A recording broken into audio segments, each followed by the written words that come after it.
So, ayan guys, nahalo na natin yung ating ampalaya, then yung ating sitaw. So, ilagay na natin yung ating pampalasa.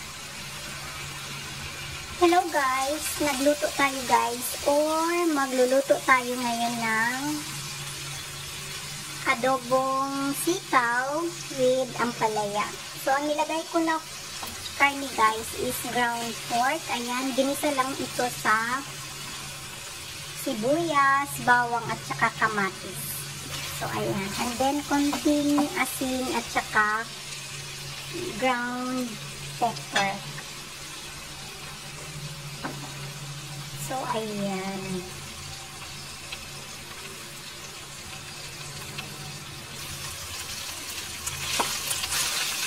So, pagluto na yung ating karne guys, ilagay na natin yung ating ampalaya at saka sitaw.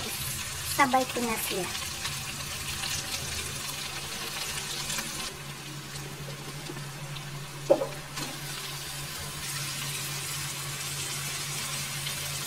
So, ayan guys, nailagay na natin yung ating ampalaya.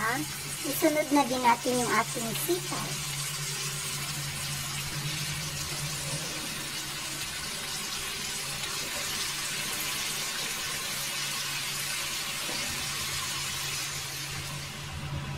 So, ayan guys, nahalo na natin yung ating ampalaya, then yung ating sitaw. So, ilagay na natin yung ating pampalasa.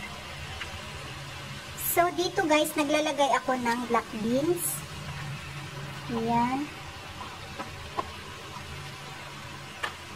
Then, konting soy sauce.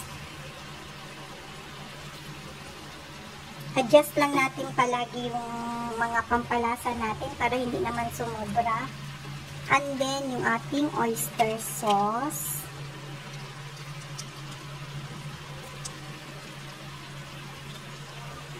And then, konting vinegar lang.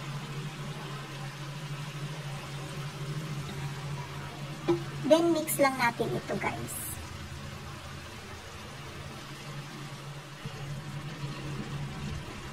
So, ayan na guys, ready to serve na yung ating adobong sitaw at ampalaya with black beans. So, ayan, paborito ko ito guys. Sarap, mapapadami talaga yung kain mo pag ito yung ulam ko.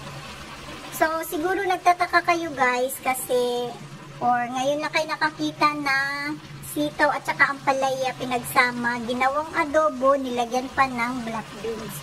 Pero i-try nyo guys, ang sarap. So, ayan, kainan na. Thank you so much for watching.